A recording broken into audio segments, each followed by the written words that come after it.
Some of the injured Buccaneers have already been ruled out for Monday Night Football. That and more on today's episode of Locked On Bucs.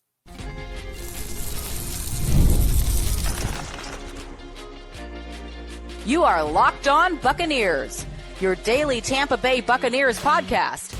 Part of the Locked On Podcast Network, your team every day. What's up, and welcome into this episode of Locked On Bucs, your daily podcast covering the Tampa Bay Buccaneers, part of the Locked On Podcast Network, your team every day. I want to thank you for making Locked On Bucs your first listen review every day. Don't forget you can subscribe or follow for free on YouTube or wherever you get your podcasts. And of course, you can follow along on Twitter. I am James Yarcho at JYarcho_Bucs, credentialed member of the media covering your Tampa Bay Buccaneers, here with you every Monday through Friday along with the everydayers. And for that, I want to share my appreciation for your continued support of the show. One of the ways you can support the show is become a Locked On Bucs insider. You're going to get news, rumors, updates, general thoughts, one-on-one conversations with me via text message. Go to joinsubtext.com/LockedOnBucs or click the link in the show notes to become an insider today. Today's episode is brought to you by FanDuel. Right now, new customers can bet just $5, and if your bet wins, you're going to get $300 in bonus bets to use across the app. Some interesting numbers on the Bucs defense and more reaction to the win over the San Francisco 49ers coming up in a little bit. But we have to talk about these injuries yet again, because that is the story of the season. The last episode, the live reaction, it was all about the good vibes, the excitement of moving to 5-1, being the number one team in the NFC. This one, we're starting off on a little bit of a downer, but it's not all bad. So I've had a lot of people texting me and messaging me about these injuries and asking if the strength and conditioning coaches, as well as the trainers, should basically all lose their jobs. And here's the thing that I have learned about some of these injuries that the Bucs are dealing with. Evans, Morrison twice, Bucky now, they're all dealing with the hamstring injury. And here's what I've learned about hamstrings, as well as some of the other soft tissue injuries. And again, not a medical expert, but this makes sense. It's that dehydration is something that leads to muscle strains and cramps, which in turn lead to some of these hamstring tweaks and pulls that guys like Evans, Bucky, and Morrison are dealing with. When you have a team where every player loses 5 to 8 pounds of water weight in every practice and every game, dehydration is going to play a factor. Yes, these are professional athletes and are doing everything that they can to stay hydrated, but it isn't always enough. Dehydration can lead to lower muscle endurance, which makes you more at risk for sprains and strains. Think about this going back to last year. Jalen McMillan, he's from the Northwest, dealt with hamstring issues multiple times the first half of the season, his rookie year, his first time in Tampa. Emeka Egbuka now, who has been absolutely killing it, but had to take on an even bigger workload and role leading up to Sunday's game against the Niners, and is from the Northwest, played his college ball in Ohio, and I can attest, it gets hot in Ohio, but not Florida hot. Then you have Morrison coming off of the hip surgery. He played his ball in northern Indiana and is now dealing with his second hamstring injury of the season. These players getting used to that Florida heat are likely getting these injuries because they aren't aware of the fact that their body is as dehydrated as it is. When you're dehydrated in that Florida heat, it hurts the blood flow to the muscles and makes the muscles more vulnerable. On top of that, it can also make the injury worse when it happens. What actually can happen is it can delay the symptoms and the soreness so that when you finally do realize that there's something not right, it's actually worse than you originally think it is in that particular moment, because it has been stressed before it sends the signals to your brain that there is a problem.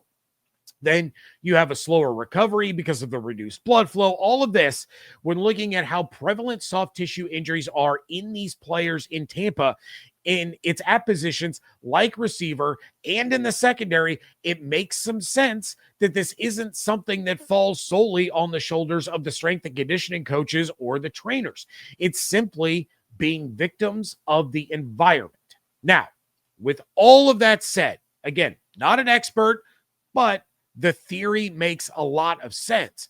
But the Buccaneers have already ruled out Bucky Irving and Chris Godwin for Monday's game against the Lions. Neither one of those guys are dealing with hamstring injuries. Bucky Irving with the shoulder and the foot, Chris Godwin with the tibia injury, which is on the same leg, but in a different spot as where his injury last year occurred. It's a different injury. Hopefully he can come back sooner than later, but it is not going to be Monday against the Lions. The good news is that Zyon McCollum, Benjamin Morrison, and Mike Evans are all in play to return Monday against Detroit.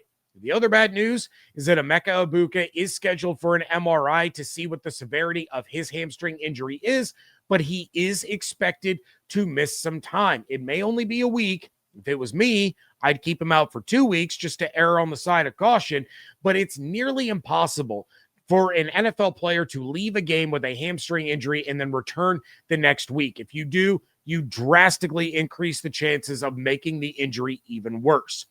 It really sucks to lose Egbuka. With all the injuries that have been going on for the Buccaneers, Egbuka has been an unbelievable bright spot for not just Bucs fans, but for NFL fans in general. He has been absolutely amazing all season long, and it sucks that he loses any amount of time with the year that he's been having, but you need him to come back at 100% and be there for the long haul. If he theoretically only needs this week to be off and miss just this game against the Detroit Lions, but you have Mike Evans back, then it makes sense to keep Egbuka out the following week against the Saints. Now, stick with me here. You don't need Egbuka for that game. We all want to see him go out there and play, sure, but you don't need him. Keep him out that extra week and make sure that he is really good to go, because then you're hitting the bye week, and then you're right back into the gauntlet. You have the Patriots at home, you're at Buffalo, you're at the Rams, and then you come back home to face the Cardinals on Ring of Honor Day. That would give, keeping him out against the Saints, would give Egbuka 3 full weeks of rest. You're getting plenty of rest for him to make sure that hamstring is back to 100%, and then you're getting rest for Godwin, who's already missing the Lions game. He could also sit against the Saints. Same with Bucky. Go ahead and sit him against the Saints. I'll talk more about the loss of Bucky coming up in a little bit. But while this Lions game is really, really important for the Buccaneers, you get a bit of a reprieve after this game, coming off of a short week against New Orleans and then heading into the bye. That's when you can come back with Mike, Chris, Bucky, and Egbuka all together. Hopefully, you get Luke Gedeke back after the bye, which is an injury that the Bucs are kind of keeping under wraps. They're staying mum about it. They've said that it's not season ending. They've said that, he doesn't need to go on injured reserve, but we've gotten absolutely no updates whatsoever about the status of Luke Gedeke. But if you can get through that bye, and then you get through the gauntlet of New England, Buffalo, LA, and Arizona, then you get Jalen McMillan back. That's what matters.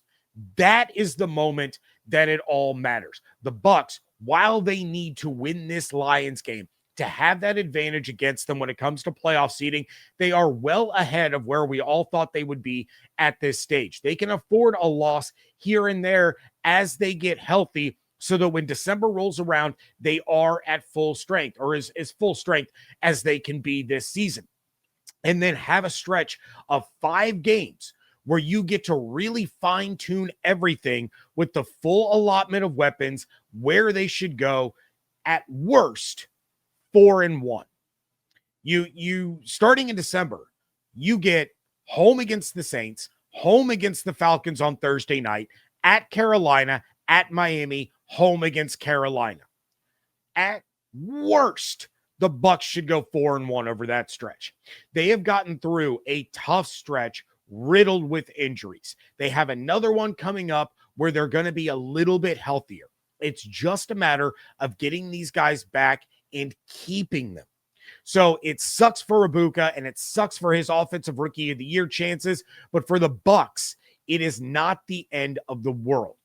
More reaction to the win over the Niners and something that I'm really confident in. That's coming up next on today's episode of Locked On Bucs, part of the Locked On Podcast Network, your team every day. Nobody likes paying rent, but if you must, you might as well get something for it. That's where Built comes in. Built is changing the game by turning your rent payment into real rewards that you can actually use. When you pay rent through Built, you earn flexible points that can be redeemed toward hundreds of hotels and airlines, a future rent payment, your next Lyft ride, and more. But Built isn't just about rent. It's about rewarding you around your entire neighborhood. I love that. With Built, your rent finally works for you. You're earning points every month on something that you already have to pay. So Built has made everyday life feel more rewarding, from your neighborhood to your travel plans. Turn your rent into rewards and start earning points around your neighborhood by going to joinbuilt.com/lockedonnfl. That's joinbilt.com/lockedonnfl. Make sure you use that link so that they know that we sent you. What do you get when you have a bald eagle standing on top of a silverback gorilla riding a T-Rex? Confidence. Pure confidence. If you're looking for something beyond the usual pill, it's time to meet Rugiet Go Long. That's exactly where Rugiet's Go Long comes in. This isn't just another ED pill. It's a total game changer for confidence. Go Long combines 2 doctor-trusted medications in one dual-action formula so you can get hard and go the distance. The effects can last up to 36 hours. That's confidence all day, all night, and into the next day. The process is simple. Connect with a board-certified doctor 100% online, and if prescribed, your treatment ships discreetly right to your door. If prescribed, it, again, is shipped discreetly to your door. Ready to level up your confidence in the bedroom? Head to RUGIET.com and use promo code LOCKEDONNFL for 15% off your first order. That's RUGIET.com, promo code LOCKEDONNFL. Make sure to use our code so they know we sent you. Thank you again for making Locked On Bucs your first listener view every single day. And I got to say, I love what I've seen from Rachaad White over the last 2 weeks. I think he's playing some absolutely outstanding football and doing everything that the Bucs need him to do in Bucky Irving's absence. I saw some people in the live chat when I was doing my reaction Monday during, I guess, lunch hour. People are saying Rachaad's not going anywhere. Rachaad's a Buck for life. I don't think he is. I truly don't. I think Rachaad is proving how valuable he can be to another franchise. Right here during the stretch. That doesn't mean that the Bucs don't want to keep him or are not going to try to keep him. But I think with the way he's playing, he's pricing himself out of the market of Tampa. So far on the season, he is averaging more yards per carry than Bucky, and he's responsible for 18 first downs on the ground, which is as many as Baker and Bucky combined through 6 games. But it's not just that. It's his ability to protect Baker in the passing game, and both in his ability to pick up the blitz and his work as a receiver. He's gotten 15 receptions on 16 targets this year for 85 yards and 4 first downs. Yet, even though he only has 85 yards receiving, he has 126 yards after the catch. So many of his receptions this year are coming behind the line of scrimmage. It's an average of 2.7 yards behind the line of scrimmage per target this year that he's making plays with his legs to extend drives. Then you had a mini explosion from Sean Tucker on Sunday, who went for 25 yards and a touchdown on 6 carries, averaging 4.2 yards per carry. Here's what this boils down to. Not having Bucky against the Lions is not an ideal situation. Of course, you want Bucky Irving out on the field as much as possible, but it also isn't the end of the world. Rachaad and Tucker can get the job done on Monday night. The Lions are a decent run defense. They're not great, but they're not bad. 13th in the NFL in rush yards allowed, 10th in yards per rush allowed, 16th in rushing touchdowns allowed, 14th in rushing first downs allowed and 20th in rushing touchdowns allowed. They're also 26th in yards before contact allowed this season on the ground. That's where the Bucs are really going to be able to make some headway. The Bucs have struggled this season in yards before contact because of the offensive line situation. They rank 22nd in the NFL in yards before contact. But on those occasions where they aren't making something out of nothing because the protection collapses or the defense gets in there so quickly, Rachaad and Tucker have looked explosive and have been able to get chunk yards. That is going to be huge in that matchup. In a game that I feel is a must win because of the potential implications in January. The running game is going to be a massive part of whether or not the Bucs are going to be able to upset Detroit. I know their secondary is banged up, and now Brian Branch is facing a 1-game suspension, which would take him out for that game. But the Bucs are going to have to play defense by having a huge time possession advantage and sucking the air out of that stadium by running the football. I'll get more into the passing offense and where the Lions are going to be vulnerable on the crossover episode and then again on the live preview Sunday night. But right now, I want everyone to take a look at what Rachaad and Tucker were able to do against the Niners run defense, what Rachaad was able to do against that Seattle run defense, and take that as a blueprint for how they're going to find success in a hostile environment next week against a team that many were saying was the best in the NFL heading into week 6. Over the last 2 weeks, Rachaad is 31 carries for 106 yards and 2 touchdowns, as well as 7 receptions for 51 yards. So 157 scrimmage yards on 38 touches. Beyond that, 11 first downs on the ground, 3 more through the air over the last 2 weeks. That is huge for an offense that was without Evans and Godwin for a couple of games and Bucky for half of one. The Lions just gave up 112 rushing yards to the Kansas City Chiefs on Sunday night, with Pacheco getting 51 of them, and then Mahomes as the second leading rusher with 32. Last week against the Bengals, they still gave up 85 rushing yards despite playing with a lead the entire game against a team with absolute just dog fecal matter as their offensive line.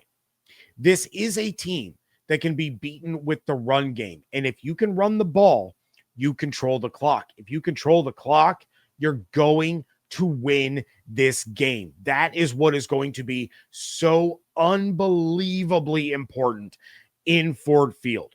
That is still by far the most hostile, sports atmosphere I have ever been in. I have seen teams play at home. I have seen teams that I was going to follow in playoff games on the road. And no environment that I have ever been in has been more hostile than the one in Ford Field.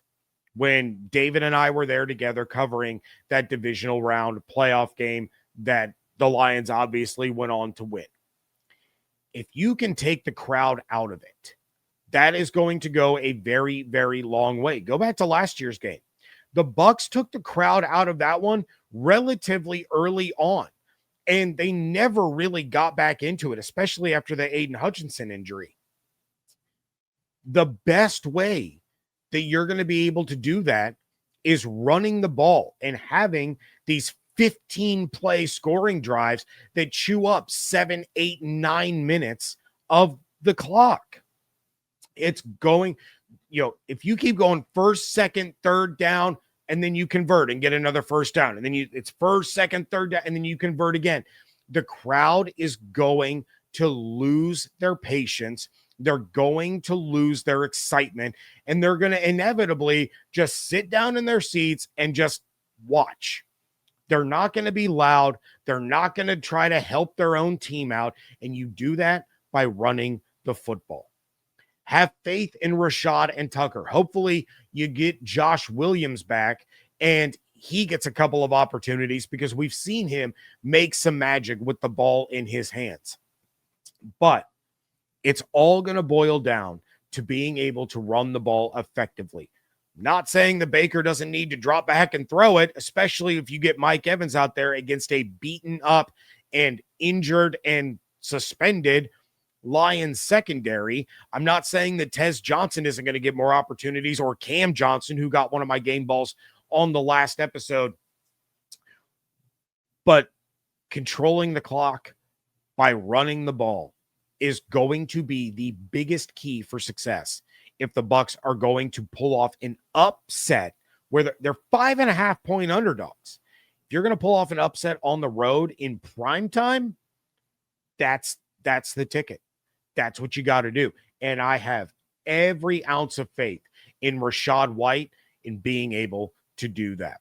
All right, the other thing that the Bucs are going to need to do is knock Jared Goff around, and their pass rush is playing pretty well this season. That's coming up next on today's episode of Locked On Bucs. NFL season is here, and FanDuel is making sure that you're ready for kickoff with a can't-miss offer. Right now, new customers can bet just $5, and if your bet wins, you're going to get $300 in bonus bets to use across the app. FanDuel is where I always go to place all my parlays, my prop bets, my game bets, my friend group 10-leg weekly parlay to add a little excitement and a little spice to our NFL Sundays. I promise my blood pressure doesn't get nearly as high looking at our parlays versus watching a Buccaneers game, but the Bucs now lead the NFC at 5-1 and are hitting the road to take on the Lions on Monday Night Football. Tampa is an early 5.5-point underdog against Detroit with an over-under of 53.5, while the Bucs have now moved to minus 1,500 to make the playoffs. That's the second lowest odds, just behind the Buffalo Bills. They're minus 500 to win the division, but are now plus 1,900 to win the Super Bowl. That trails teams like the Chargers, the Rams, the Eagles, the Lions, the Packers, and the Chiefs. So are you ready to play? Download the FanDuel app now by visiting FanDuel.com to get started. That's FanDuel.com to place your first $5 bet.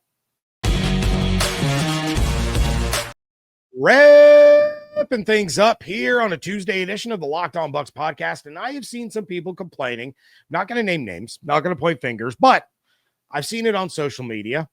I've been told directly by some people, they're complaining about the Bucs pass rush. I've been told that Reddick is a bust and overpaid. I have heard that Yaya Diaby is not going to cut it. I've heard that the defense can't get to the quarterback and it's leading to big plays. And on occasion, that could be correct. There have been times when the pass rush hasn't gotten back there, and there have been times where an opposing quarterback has way more time than he should to sit back there comfortably and scan for an open receiver. But as a whole, this take is wrong. There are times when Reddick and Diaby are dropping into coverage by design. The Bucs are bringing different looks to disguise coverages and create opportunities to get the quarterback. Perfect example came on Sunday against the 49ers. Vita Vea and Greg Gaines drop into coverage, throwing off the protection call by the 49ers, completely throwing their offensive line out of whack. That allowed Jamel Dean to get a strip sack. But here's something that I found very interesting, and a shout out to my buddy Josh Quepo from Pewter Report, who tweeted this out.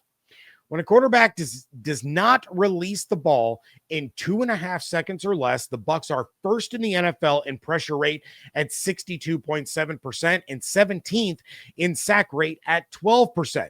But beyond that, the Bucs are third in pressures in the NFL with 101, second in pressure rate at 43.2%, and sixth in total sacks. Compared to last year, they are blitzing 3.6% less, but their pressure rate when not blitzing has gone up 5.5%, and their sack rate when not blitzing is up 2.2%.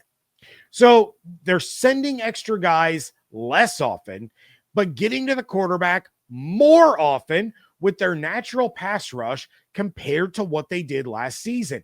And that's been without Kalijah Kancey for the last 4.5 games. So when you hear or see people talking about the edge rushers being bad or worthless or overpaid just because they aren't racking up certain stats, The data tells you that they're getting the job done as a whole more so than as individuals. In this case, it's the defense as a whole that's eating, not just one or two specific guys. As a team last year, the Bucs had 46 sacks. That's 2.7 per game. This year, they're currently on pace to hit that exact same number, but their pass rush has gotten better each week, with the exception of the game last week against Seattle, which to me is the anomaly. So Sam Darnold had just 10 of his 34 dropbacks over that 2.5 second mark that Josh referenced in his initial tweet. He was able to complete all but one of those 10 passes, and those 10 passes resulted in 2 touchdowns. That has been the exception of this season. Other than that, the pass rush has been making life very difficult on opposing teams. You just need to go to the game before Seattle's, and you see what the pass rush did to Jalen Hurts in the second half of that game as the Bucs tried to mount a comeback. They had negative yards in the second half. Jalen Hurts had 0 completions in the second half because of all the pressure. You take a look at what they did to the 49ers on Sunday. 6 sacks of Mac Jones. 6. One guy had 2 sacks, and it was Yaya Diaby. Then you had 3 guys with 1 sack apiece, and you had 2 guys with a half sack apiece. Again, it's the whole team that's eating, not just 1 or 2 individuals. Now, the Lions are one of the better offensive lines in the NFL, and they are 9th in the league in sack percentage, but they're 26th in the league in average time to throw. So if Goff isn't getting the ball out of his hands quickly, there's going to be some trouble for him, because as the Bucs have shown, when a quarterback doesn't get that ball out in 2.5 seconds and he has to sit back there and wait for someone to get open, that's when the pass rush is able to get home, force bad passes, get sacks, or force turnovers. With McCollum and Benjamin Morrison in play to return, Jamel Dean playing at this high of a level, and if you didn't catch the live reaction episode, go back, check it out. I dive into a whole thing about Jamel Dean. But there are going to be opportunities here for the Bucs to either bring down Jared Goff or create takeaways. Now, the passing attack for Detroit is fantastic. They not only pass to their running backs out of the backfield in Jahmyr Gibbs and David Montgomery, but you have one of the top receivers in the NFL in Amon-Ra St. Brown. You have one of the best deep threats in the NFL in Jamison Williams. You have Isaac Tesla, who is made, pretty decent work out of some of his opportunities. And then, of course, it's been a problem for the Bucs all season. You have Sam Laporta at tight end. However, if the coverage is there, like it was against the 49ers for the vast majority of the game, like it was in the second half against the Philadelphia Eagles, that Seattle game, you really kind of have to throw that whole thing away, right? Because that was weird for both defenses to get absolutely cooked the way that they were.